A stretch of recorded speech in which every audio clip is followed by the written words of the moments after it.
I don't know about you, but this definitely caught me off guard. This definitely came out of left field, totally out the blue.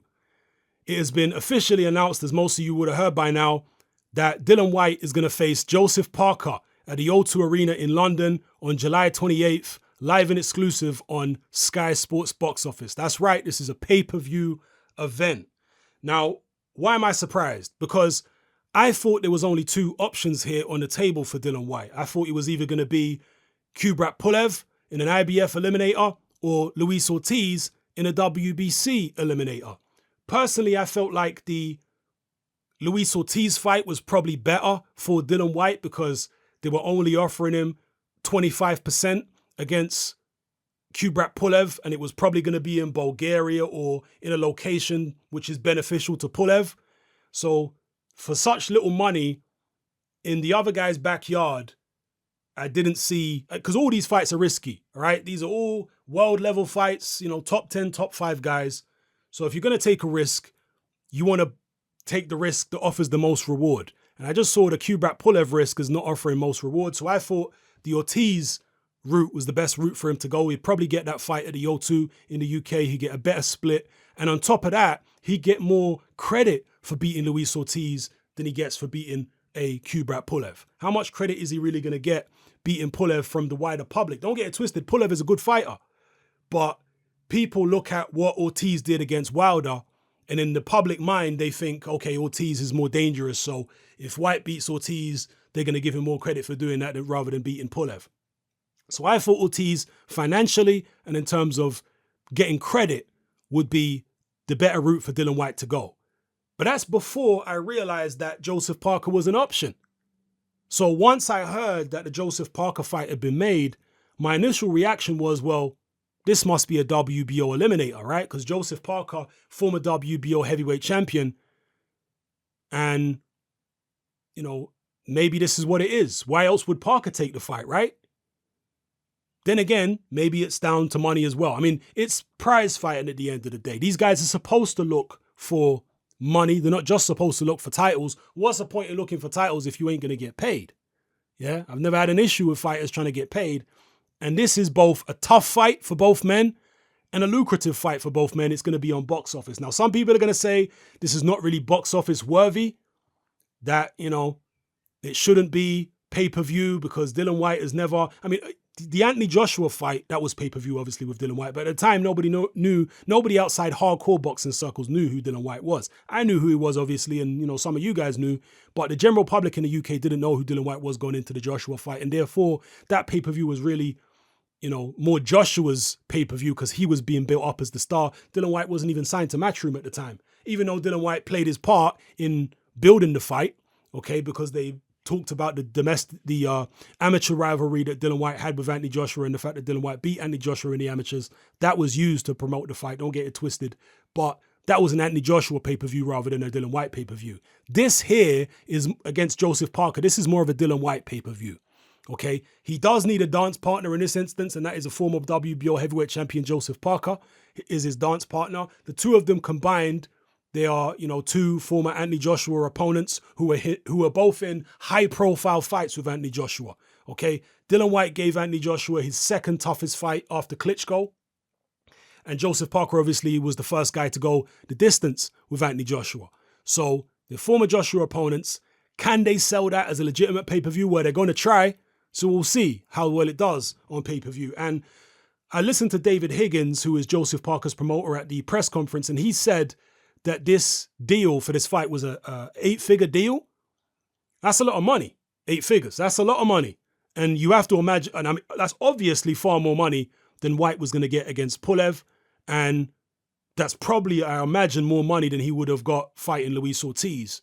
And from a credibility point of view, Joseph Parker is not an old man like Ortiz. Don't get it twisted. Ortiz is a good fighter, and that's a dangerous fight for anybody. Don't try and, act like I'm saying that Ortiz was not dangerous. That was a very dangerous fight. But Joseph Parker's dangerous too. Joseph Parker's young. He's not 40 years old.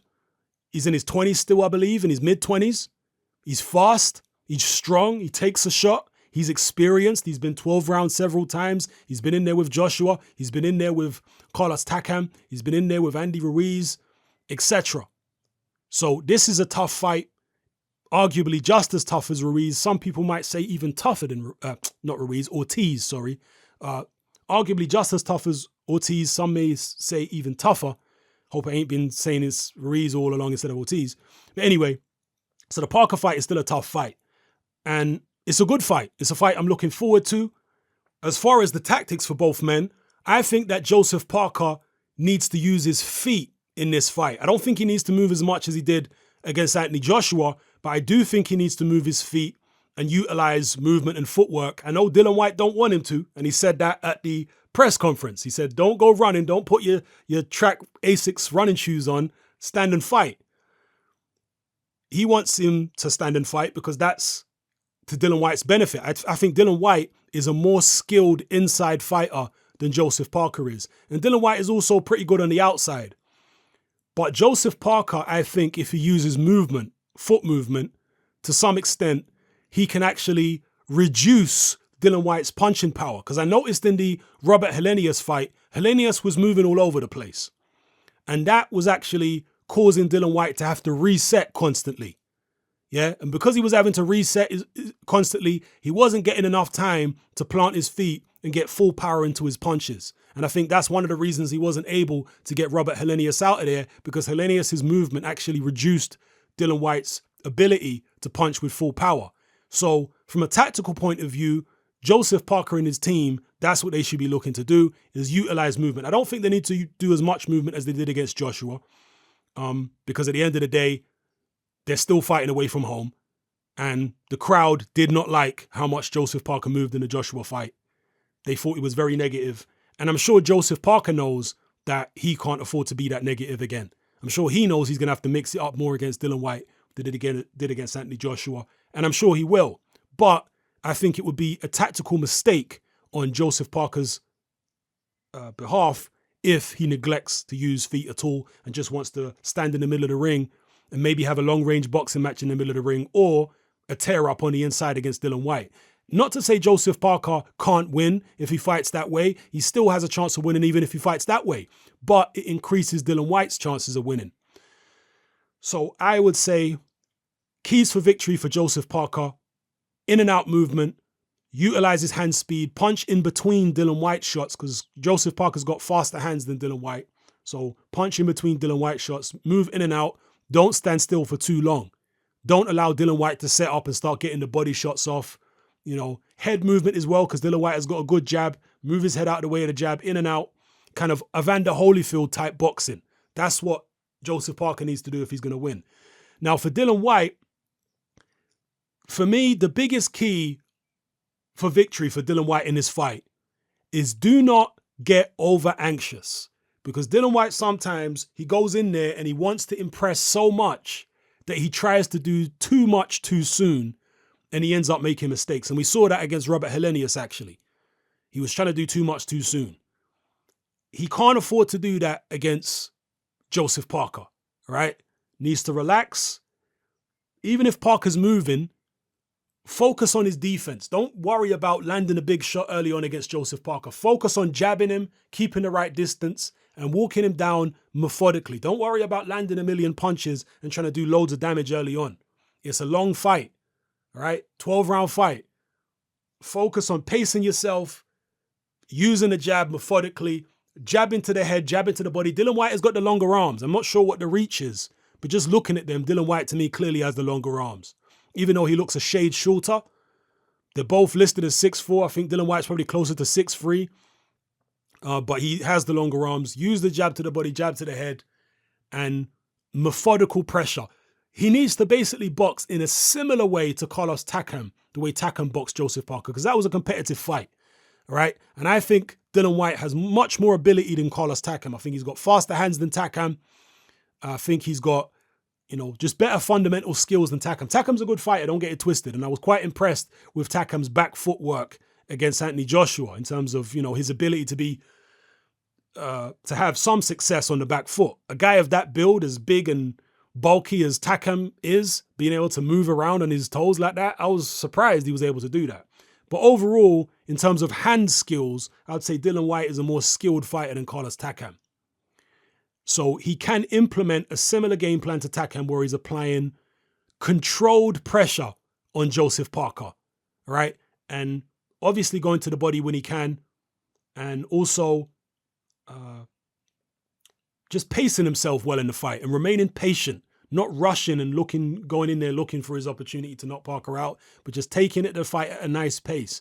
Now, he looked very good in his fight against Lucas Big Daddy Brown. He looked good in that fight, but Big Daddy Brown stood right in front of Dillian Whyte, and that allowed Dillian Whyte to get full power in his punches, and that is something you don't want to do, yeah?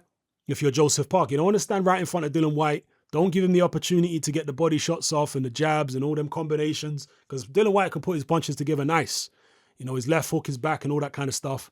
So, you know, Parker needs to avoid standing in front of him, but obviously Dillian Whyte wants Parker to stand in front of him. So from Dillian Whyte's point of view, from a tactical perspective, he needs to slow Parker down. If Parker is moving, if Parker is utilizing the tactics which I outlined, then Dillian Whyte is going to need to use that body work, and the jab to the body could be crucial, because when a guy's moving around, it's not very easy to land hooks to the body when he's moving all over the place. But you still can land well-timed jabs to the body. And if it's a solid jab, trust me, that's still going to slow the guy down. You know, it's still going to slow him down. So Joseph Parker's advantage in this fight is at mid-range, because he's got shorter arms and faster hands. So Dillian Whyte in this fight either needs to be all the way out, throwing the jab, and pretty much only the jab, or he needs to be all the way in on the inside where he can get off the hooks and the uppercuts. And Joseph Parker really doesn't like fighting on the inside. You know, some people talk about the Anthony Joshua fight and the referee didn't allow them to fight on the inside. Parker's not really, and you know, he might have had some success on the inside against Joshua, but Parker's not really an inside fighter. He's more of a mid-range guy. When you're proper deep in the pocket, fully inside, Parker doesn't tend to fight there, or doesn't tend to fight very well. He actually tends to get caught a lot on the inside. Dillian Whyte is much more skilled on the inside, you know, in terms of catching shots, countering, uppercuts, hooks, body shots. He's more skilled in that aspect.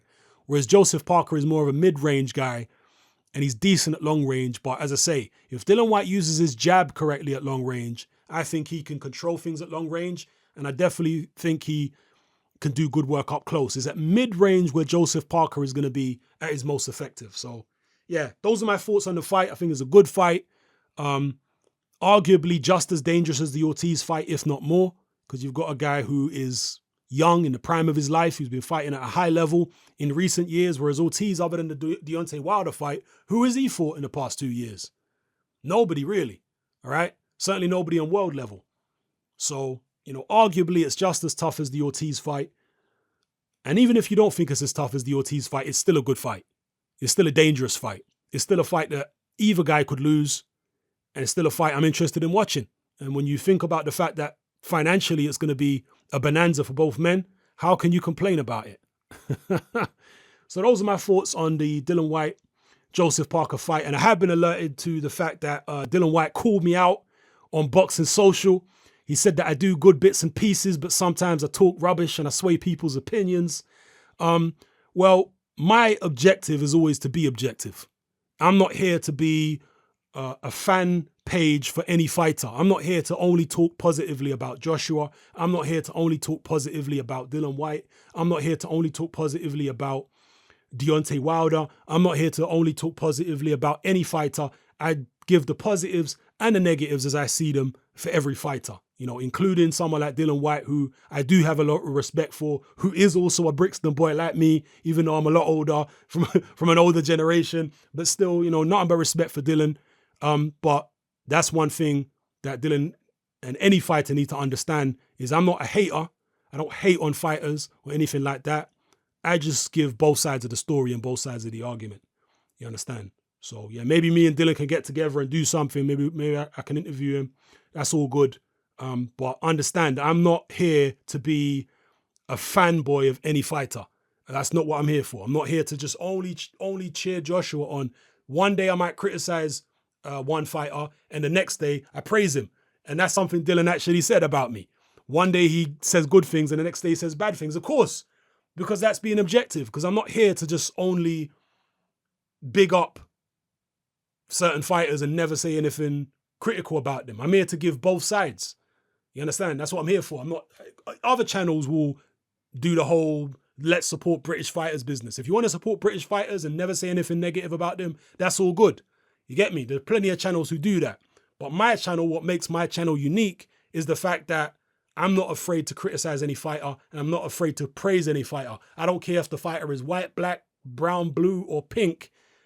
If he does something I think is good, then I'm going to say it and I'm going to praise him for it. Then again, if he does something I think is bad, I'm going to criticize him for it. It don't matter if the guy's from my hometown, the guy's from my street, the guy's from my family. If he's in the ring and he does something that I think, not even in the ring, outside the ring, if he does something I think is, I can criticize and it's justifiable criticism, then I'll criticize it.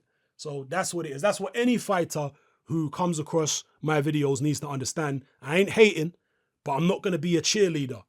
Do you understand what I'm saying? That's not what I'm about. I'm going to be critical of fighters I like, and I'm also going to be critical of fighters I don't like. But at the same time, I'm also going to praise fighters I like, and I'm going to praise fighters I don't like. You understand what I'm saying? There are certain fighters I really don't like them as people. But when they do good things, I'm not going to sit here and act like they didn't do something good. I'm going to say that they did something good. That's just my take on it. My motto in my channel has always been, no fighter is below praise and no fighter is above criticism. And that goes for, Joshua, Dillian, Whyte, Wilder, Golovkin, Canelo, Keith Thurman, Errol Spence, the Charlos, any fighter you can name. In my mind, none of them are below praise and none of them are above criticism. And that's just how it goes. So anyway, let me know what you feel about the Dillian Whyte, Joseph Parker fight. Who do you think is going to win? Give me a tactical breakdown of the fight. How do you think it's going to go? And just drop your comments in the comment section below. It's happening. I'm out.